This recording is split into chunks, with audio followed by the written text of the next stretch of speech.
여러분 등산을 해보신 적이 있으십니까? 등산 안 좋아하십니까? 저도 등산을 해본 적이 있습니다. 높은 산이 아니라 뒷동산 오른 적이 있습니다. 제가 학생 청년 때는 막 칼바이산, 요 뒤에 간악산 이렇게 올라가고 그랬던 기억이 있습니다. 그러나 사실 저는 등산을 좋아하지 않습니다. 어떤 사람이 이렇게 얘기했는데 그 말이 참 맞는 말 같아요. 어차피 올라가면 내려올 건데 뭐 타러 올라가냐? 그런 거 아니겠습니까? 뭐 내려올 건데 뭐 타러 올라갔는지 모르겠습니다만은 사람들이 등산을 하는 이유가 있습니다. 건강을 위해서 하는 것이겠죠. 움직이는 사람이 건강한 사람입니다. 건강해지시기 위해서는 또 많이 움직여야 하는 것이죠. 그런데 처음 등산을 하는 사람들은 이 산을 오르는 것이 굉장히 힘들다 이렇게 이야기를 합니다. 올라가면서 내내 이렇게 생각을 할 거예요. 괜히 올랐나 보다. 그러면서 올라가면서 계속 무슨 생각을 하냐? 내려갈 생각을 하는 거예요. 아이고 언제 올라갔다가 내려가냐, 아유 지금 내려갈까, 여러 가지 생각을 하는 것 같아요. 그래서 얼마 가지도 않았는데 산에서 내려오시는 분에게 묻습니다. 얼마나 더 올라가야 되냐고. 그 얘기는 내려가고 싶은 마음이 있다는 건 아니겠습니까? 한참 올라가려면 멀었는데도 불구하고 내려오는 생각부터 하는 것이죠. 그런데 내려오는 사람이 이제 조금만 가면은 됩니다 라는 얘기를 듣게 되면 힘이 나는 것 같아요. 그래서 힘내서 그래 이제 얼마 남지 않았으니까 내가 끝까지 한번 올라가 보자. 그래서 열심히 오르는 것 같습니다. 우리의 인생도 이와 같습니다. 한 치 앞도 볼 수 없는 우리의 인생을 살아가면서 우리의 삶을 지탱해 주는 버팀목, 이것이 바로 희망이 아닐까 싶습니다. 만약 희망이 없으면 어떻게 할까요? 계속해서 절망적인 삶이 이어지게 될 것입니다. 그러니까 생각만 해도 두려운 일이죠. 그런데 희망이 있는 거예요. 키에르케고르는 절망은 죽음에 이르는 병이다라고 이야기를 했는데요. 우리가 절망하고 낙심하게 되면 우리의 삶을 지탱하지 못하고 또 버티지 못하고 우리가 넘어질 수밖에 없는데, 만약 우리의 삶 가운데 희망이 있다 하면 우리는 어려움도 극복하고 인내하며 참으며 그 일을 지나서 정말 희망과 소망을 향해 나아가는 우리의 인생이 되지 않을까 싶습니다. 그럼 우리의 인생 가운데 그 희망이 뭐냐? 믿음이다라는 것이죠. 이 힘든 세상, 이 어려운 세상 버티고 이겨낼 수 있는 것은 바로 주님을 향한 우리의 믿음이 있기 때문인 줄 믿습니다. 그러니 사랑하는 손님 여러분, 어떤 상황 가운데서도 우리의 믿음을 잃어버리지 않는 우리 성도님들 되기를 원합니다. 믿음이 우리를 살리게 될 줄 믿습니다. 그래서 오늘 우리는 본문 말씀을 가지고 두려워 말고 믿기만 하라라는 제목으로 함께 은혜를 나누기를 원합니다. 첫째로 모든 것을 내려놓고 주님께 나아가야 합니다. 본문 40절 말씀에 보면 예수께서 돌아오심에 무리가 환영하니 이는 다 기다렸음이러라 라고 말씀하고 있습니다. 오늘 본문의 앞에 기록된 내용을 보게 되면 우리 예수님께서 거라사 지방에 가셨던 내용이 기록되어 있습니다. 그 거라사 지방에 가셨다가 이제 돌아오셨어요. 돌아왔을 때 무리가 예수님을 환영했다 성경은 기록하고 있습니다. 왜 환영을 했습니까? 예수님이 오시기만을 손꼽아 기다렸기 때문에 그랬어요. 그런데 이때 누구보다도 예수님을 간절히 기다렸던 사람이 있었습니다. 바로 회당장 야이로였습니다. 41절 말씀에 보니 이에 회당장인 야이로라 하는 사람이 와서 예수의 발 아래 엎드려 자기 집에 오시기를 간구하니라고 말씀하고 있습니다. 회당장 야이로가 예수님이 돌아오시는 것을 보고 누구보다도 먼저 달려가서 예수님의 발 아래 납작 엎드리더니 자신의 집에 오시기를 간청했습니다. 여러분, 회당장은 어떤 사람일까요? 회당장은 바리새인으로서 한 지역의 회당을 감당하고 있었던 사람이었어요. 회당장은요, 회당의 집회를 인도하는 일을 했어요. 율법을 낭독하고 또 설교하는 사람을 선정하는 권리를 가지고 있었습니다. 유대인들은 회당 중심의 삶을 살았습니다. 늘 회당에 모여서 하나님의 말씀을 나누고 듣고 가르침을 받고 배우는 일을 했기 때문에 회당장은 이 당시 사회적으로 굉장히 높은 지위에 있었고 사람들로부터 존경받는 사람이었습니다. 하지만 이 당시 예수님은 대제사장 사두개인 바리새인들과 적대적인 관계에 있었지요. 그런데 회당장이 많은 사람들이 보는 앞에서 예수님의 발 아래 납작 엎드려서 자신의 집으로 와주기를 간청했다라는 것입니다. 사실 사회적으로 이렇게 존경을 받고 인정을 받았던 회당장이 당시 유대 주류 사회에서 배척을 당하고 이단시 취급을 당했던 예수님에게 도움을 요청하는 것은 결코 쉬운 일이 아니었다라는 것이죠. 많은 무리들의 눈초리가 회당장에게 향해 있었기 때문이었습니다. 어쩌면 회당장은 이 일로 인해서 자신이 속한 유대 사회에서 주류 계층에서 따돌림을 당할 수도 있었고, 지금 자신이 누리고 있었던 어떤 사회적인 지위 그리고 명예도 잃어버릴 수 있는 그런 위험한 행동을 하고 있는 것이었습니다. 그렇다면 도대체 왜 회당장이 예수님이 오시기만을 그렇게 기다렸다가 오셨을 때 납작 그 발 아래 엎드려 자신의 집에 오기를 간구했느냐 하는 것입니다. 그 이유가 바로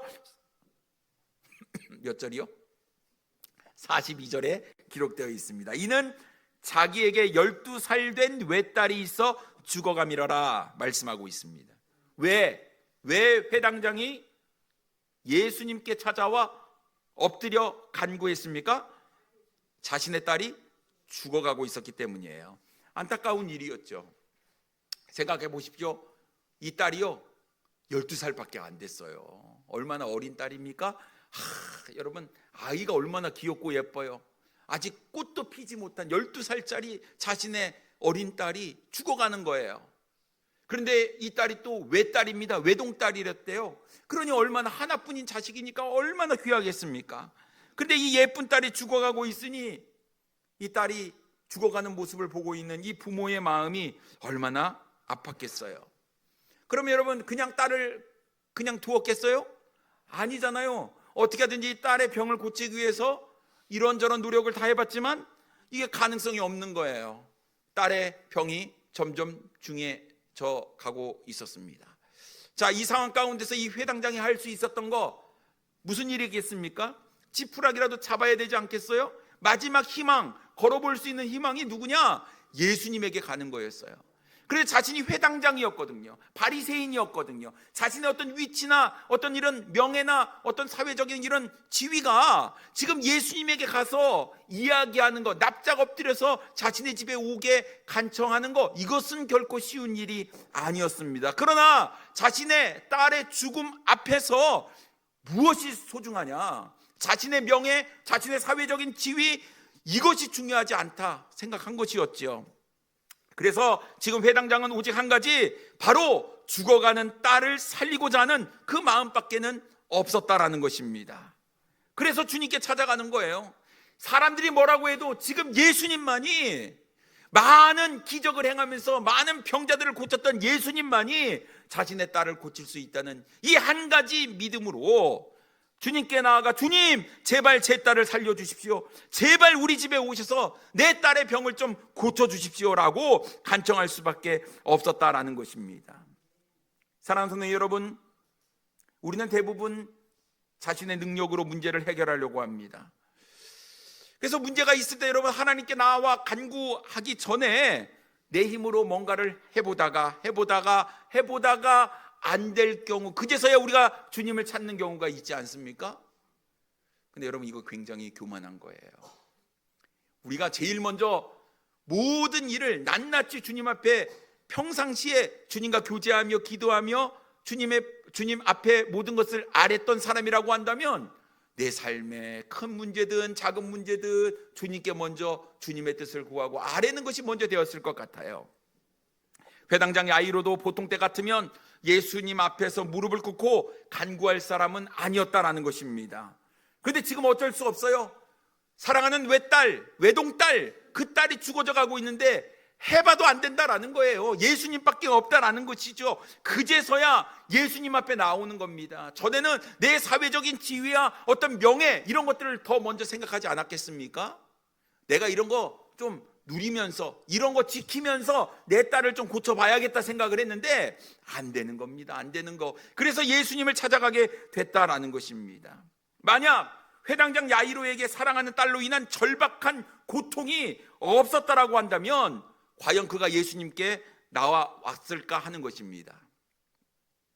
만약 여러분 우리의 인생 가운데 왜 내 삶에 고통이 있는가, 고난이 있는가, 왜 내 인생에 아픈 그런 일들이 일어나는가, 여러분 우리의 인생 가운데 때로는 감당할 수 없는 비바람과 폭풍우가 있는 것은 우리가 예수님 앞에 나갈 수 있도록 어쩌면 주님께서 우리에게 은혜를 베푸는 것이 아닐까 싶습니다. 그래서 여러분, 고난이 때로는 우리에게 유익이 되는 것이고 은혜가 되는 것이고 축복이 되는 것인 줄 믿습니다. 왜냐하면 그것을 통해서 내가 주님을 온전히 바라볼 수 있고 주님 앞에 온전히 나아갈 수 있기 때문에 그렇습니다. 그렇다면 여러분, 우리의 삶에 문제가 생겼을 때 여러분은 어떻게 하십니까?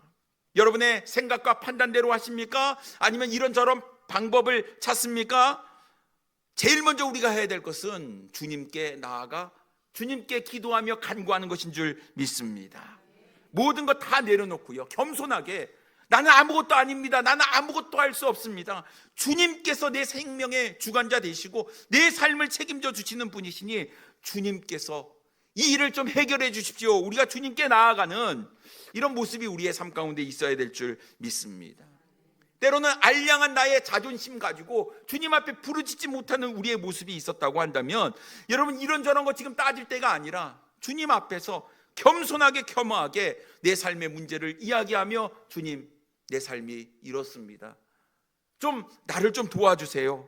모든 것을 창조하시고 모든 것을 주관하시는 주님께 나아가시는 우리 사랑하는 성도님들 되기를 원합니다.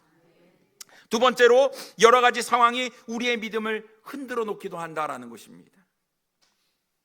회당장 야이로의 간구에 예수님께서 반응하셨어요. 야이로의 집으로 가고 계셨습니다. 그런데 거라사 지방에서 예수님께서 오셨다는 이 소리 소문 없이 소문이 막 퍼지는 거예요. 어떡합니까? 사람들이 몰려들기 시작했어요. 42절 후반부에 보면 예수께서 가실 때에 무리가 밀려들더라라고 말씀하고 있어요. 이러고 보면 예수님이 돌아오시기를 손꼽아 기다리는 사람이 한두 명이 아니었다라는 것이죠. 우리 예수님 슈퍼스타셨습니다. 사람들이 예수님을 만나러 물밀듯 쏟아져 나오는 거예요. 회당장 야이로의 집으로 향하던 예수님의 발걸음이 조금씩 지체되기 시작했습니다. 이제는 발 디딜 틈이 없는 거예요. 수많은 무리가 애워싸고 있는 상황 가운데 있었습니다. 여러분이 지금 회당장 이 야이로의 마음은 어땠을까요? 속이 점점 타들어가고 있어요. 지금 한시가 급합니다. 내 사랑하는 내 딸이 죽어가고 있는데, 사람들이 너무나 물밀듯 몰려들어서 예수님께서 가시는 그 발걸음을 더디게 만들었다라는 것이죠. 그런데요, 예수님의 발걸음을 완전히 멈추게 한 사건이 일어납니다. 그것이 오늘 본문 사이에 기록된 내용이지요. 우리가 읽지는 않았습니다만, 바로 12년 동안 혈루증으로 고생하던 여인이 무리들을 뚫고 예수님의 옷자락을 만진 사건이 기록되어 있습니다. 여러분, 율법에 따르면 피해 유출이 있는 사람은 부정한 사람이라고 이야기를 하고 있어요. 정상적인 일반 사람들과는 함께 있어서는 안 될 사람이었습니다. 그런데 이 여인이 사람들 사이에 있는 거예요. 이거는 정말 잘못된 일이었죠. 남의 옷에 손을 댄 것도 율법을 어기는 행위였습니다. 이것은 자신뿐만 아니라 남도 부정하게 만드는 일이었기 때문에 이런 여인은 어떻게 해야 되죠? 돌로 쳐서 죽여야 하는 것이 바로 율법에 기록된 일이었습니다. 예수님은 내게 손댄 자가 누구냐며 자신의 옷에 손댄 사람을 찾기 시작했어요. 회당장 야이로의 마음을 알면 지금 예수님이 내 옷에 누가 손을 댔느냐, 그거 찾는 게 중요한 게 아니잖아요. 지금 이 야이로의 딸, 그 외동딸을 구하기 위해서, 병을 고쳐주기 위해서 가야 되는 것이 지금 맞는 상황 아닙니까? 근데 시간이 자꾸만 흘러갔는데 예수님은 누가 내 옷에 손을 댔느냐라는 거예요. 여러분, 예수님의 제자들이, 특히 베드로가 이야기를 하지 않습니까? 사람들이 이렇게 몰려들어서 애워싸고 밀고 밀치고 하고 있는 이 상황 가운데 누가 예수님의 옷자락에 손을 댔습니까? 이거 어떻게 알아요? 이게 지금 제자들의 반응이지 않았습니까? 시간이 자꾸 지체되는데 왜 예수님은 내 옷에 손을 댄 사람이 누구냐, 그 범인, 그 사람을 찾고 있느냐 하는 것이죠. 회당장 야이로는 너무나 답답했습니다. 자꾸 시간이 지체되는 거예요. 그런데 어떤 일이 벌어졌습니까? 회당장 집에서 한 사람이 오더니 이렇게 이야기를 합니다. 49절 말씀에 보면, 아직 말씀하실 때에 회당장의 집에서 사람이 와서 말하되 당신의 딸이 죽었나이다. 선생님을 더 괴롭게 하지 마소서 하거늘. 사랑하는 딸이 죽었답니다. 그러니 이제 예수님 더 이상 오지 않아도 되니 예수님을 더 이상 괴롭게 하지 말라는 이야기였어요. 딸이 죽었다는 소식을 들었을 때 회당장 야이로의 마음은 무너졌습니다. 아픈 딸을 살리기 위해서 자신의 지위와 신분, 자신의 모든 것을 다 내려놓고 예수님 찾아가서 간청을 했는데 시간을 지체하는 바람에 딸이 죽은 것이었습니다. 아니, 예수님이 조금만 더 빨리 가셨다면 자신의 딸을 살릴 수 있었을 텐데 말입니다. 갑자기 회당장 야이로의 마음 가운데 화가 치밀어 오르기 시작했어요. 예수님 주변에 있는 사람들이 너무나 원망스러웠습니다. 특히 그 혈루증에 걸린 여자, 이 여자가 너무나 원망스러운 겁니다. 왜 이 여자는 율법을 어기면서까지 무리들 사이에 숨어들어 예수님의 옷자락에 손을 대는 바람에 왜 예수님의 발걸음을 멈추게 했는지 이 여인 참 미워 죽겠습니다. 이 여인만 아니었다면 자신의 딸이 살 수도 있었을 것이라 생각하니 막 마음 가운데 분노가 치밀어 오르기 시작했어요. 이 사람들 때문에, 무리 때문에, 혈류증에 걸린 이 여자 때문에 내 딸이 죽었다. 내 딸을 고칠 수 있는 이 골든타임을 놓쳐버렸다. 너무나 낙심이 되고 너무나 절망이 되는 거예요. 이 회당장 야이로의 마음을 여러분 이해하실 수 있겠습니까? 그런데 이 말을 들으신 예수님께서 이런 말씀을 하십니다. 50절 말씀에 보면, 예수께서 들으시고 이르시되 두려워하지 말고 믿기만 하라. 그리하면 딸이 구원을 얻으리라 하시고. 지금 상황 때문에 두려워하지 말라는 거예요. 지금 환경 때문에 두려워하지 말라는 것입니다. 오직 예수님을 믿기만 하라는 것입니다. 그 순간 회당장 야이로의 머릿속에 번떡 떠오르는 말이 하나 있었어요. 그 이야기가 무슨 이야기일까요? 여러분, 48절 말씀에 보면 혈류증 걸린 여인에게 예수님께서 이렇게 이야기를 하셨습니다. 내 믿음이 너를 구원하였다. 믿음, 내가 예수님의 옷자락에 손만 대어도 낫겠다는 그 믿음, 예수님을 온전히 믿는 그 믿음, 이 믿음이 이 여인의 병을 낫게 했구나. 그러고 보니, 생각해보니 부정한 여인이 예수님에게 손을 댔으면 예수님도 부정해져야 되는 것 아니겠습니까? 그런데 그러면 예수님도 돌에 맞아 죽임을 당할 수 있는 것 아니겠습니까? 그렇다고 한다면 굳이 왜 예수님께서 혈류증 여인 걸린 여인을 찾았냐 하는 거예요. 알아도 모른 척 해야 되는 게 맞지 않습니까? 율법을 어겼으니까요. 그런데 회당장 야이로는 지금 내 앞에 있는 예수님이 이 일을 통해서 그분이야말로 진정한 하나님이시다라는 것을 깨닫게 된 것이었습니다. 예수님께서는 자신의 옷에 손을 댄 사람이 누군지 알면서도 그 사람이 누구냐라고 찾으셨어요. 율법을 어기면서까지 성취하는 몸으로 무리를 뚫고 예수님께 나왔던 혈류증 걸린 여인처럼 온전한 믿음이야말로 구원할 수 있다는 것을 회당장 야이로에게 보여주신 것이었다라는 것을 야이로가 깨닫게 된 것이었습니다. 그렇구나. 예수님을 향한 믿음, 온전한 믿음, 오직 예수님만 믿으면 모든 것이 다 해결될 것이라는 이 믿음을 혈류증 걸린 여인을 통해서 회당장 야이로가 깨닫게 된 것이었죠. 여인의 믿음대로 예수님이 부정해지는 것이 아니라 오히려 혈류병 걸린 여인이 깨끗함을 입게 되는, 그분이야말로 진정한 하나님이시다라는 것을 회당장 야이로가 깨닫게 된 것이었죠. 사랑하는 여러분, 우리에게 필요한 것이 무엇일까요? 온전한 믿음입니다. 우리가 어떤 상황에 처해 있든지 두려워하지 말고 주님을 믿어야 하는 것이죠. 조금도 의심해서는 안 된다라는 것입니다. 내 생각이, 내 판단이, 내 환경이, 내 상황이 나를 지배하지 못하도록 하고 우리는 온전히 주님을 신뢰해야 한다는 것입니다.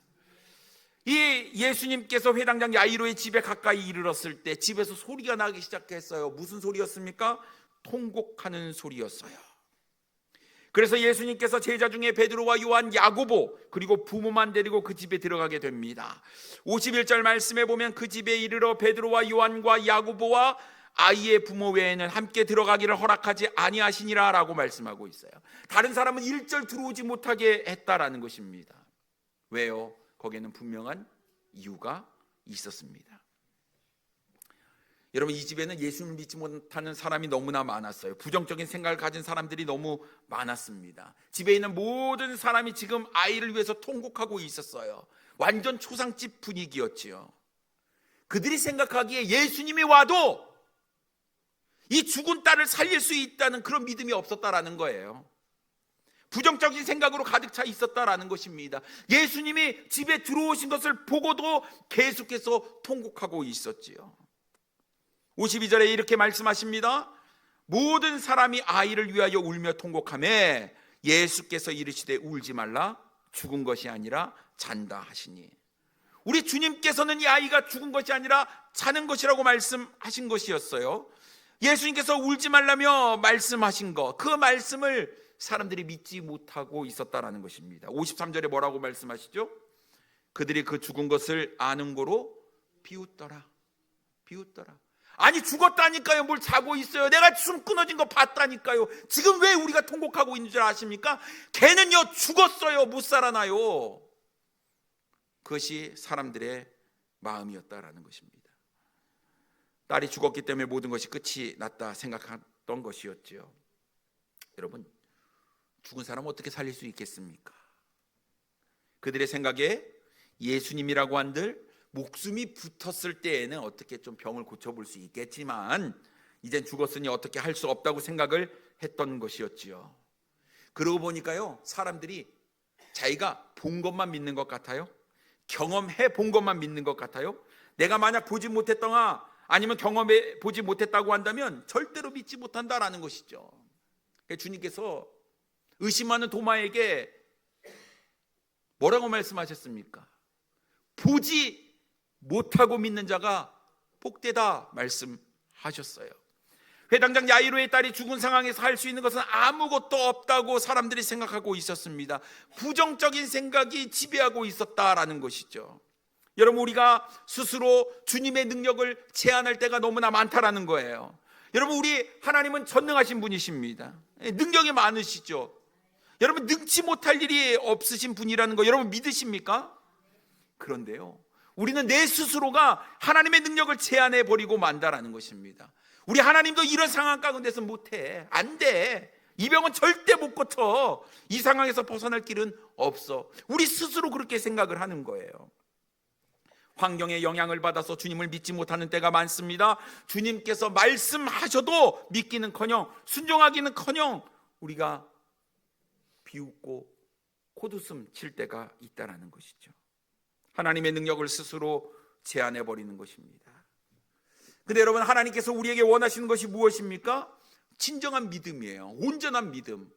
예수님께 나아가면 나의 문제가 해결될 수 있다라는 믿음. 회당장 야이로가 갈급함 때문에 예수님께 나아가 간청하고 기다렸지만 그의 믿음은 온전한 믿음이 아니었어요.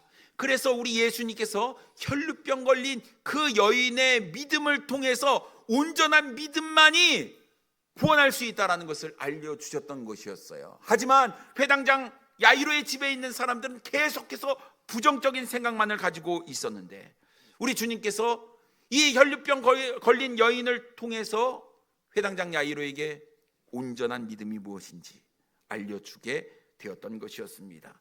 그러니 여러분, 우리의 상황 가운데 주어지는 수많은 일들 가운데 우리의 믿음을 방해하는 것들이 너무나 많다라는 것이에요. 때로는 경제적인 것이 우리의 발목을 잡을 때가 있어요. 건강의 문제가 우리의 발목을 잡을 때가 있습니다. 때로는 우리의 체면, 이것이 우리의 발목을 잡을 때가 있어요. 뭐 있지도 않은 알량한 자존심, 그래도 내가 하는 이런 것이 어쩌면 우리가 주님께 나아가는데 걸림돌이 될 수 있다라는 것입니다. 여러분, 수많은 장애물들을 우리가 만나게 됩니다. 근데 여러분 생각해 보십시오. 우리가 이런 것에 절대 넘어져서는 안 되고 절대 꺾여서도 안 된다라는 것입니다. 주님께서 말씀하시길 두려워하지 말고 믿기만 하라. 걱정하지 말고 믿기만 하라. 염려하지 말고 믿기만 하라. 내가 하나님이니 나를 믿어라. 우리 주님께서 말씀하고 계신다라는 것입니다. 그러니 여러분, 두려워 말고 믿기만 하라라는 이 주님의 말씀을 오늘 우리 마음판에 잘 새길 수 있는 우리 성도님들 되기를 원합니다. 세 번째로, 흔들리지 않는 믿음이 주님의 은혜를 누리게 한다는 것입니다. 예수님은 사람들의 그 비웃음, 그것을 뒤로 한 채 죽은 아이에게 다가가셨어요. 그리고 죽은 아이의 손을 잡으셨습니다. 여러분, 살아있는 사람이 시체를 만지면 부정해져요. 그런데 예수님은 율법이 그 많은 일을 또 지금 행하고 계시는 겁니다. 예수님은 손을 잡은 아이에게 말씀하셨어요. 아이야, 일어나라. 54절 말씀에 보면 예수께서 아이의 손을 잡고 불러 이르시되 아이야, 일어나라 하시니, 여러분, 우리 예수님의 목소리에 얼마나 위엄이 담겨져 있습니까? 아이야, 일어나라. 굉장히 권위 있는 말씀이었죠. 여러분, 우리가 무슨 일을 할 때 이게 잘 될까? 염려하며 잘 되기는 바라는 그런 마음으로 하지 않습니까? 얼마나 떨리겠어요. 저 같으면 이거 일어날까 말까? 야, 일어나라. 안 일어나면 어떡할까? 이런 걱정이 되지 않겠습니까? 근데 우리 예수님은 하나님이시잖아요. 말씀으로 모든 만물을 창조하신 분이에요. 불가능이 없으신 분입니다. 이 아이에게 손을 딱 잡으면서 아이야, 일어나라. 여러분, 이 말씀에 얼마나 확신이 담겨져 있겠습니까? 떨림조차 없었다라는 것입니다. 여러분, 이 주님의 말씀, 아이야, 일어나라.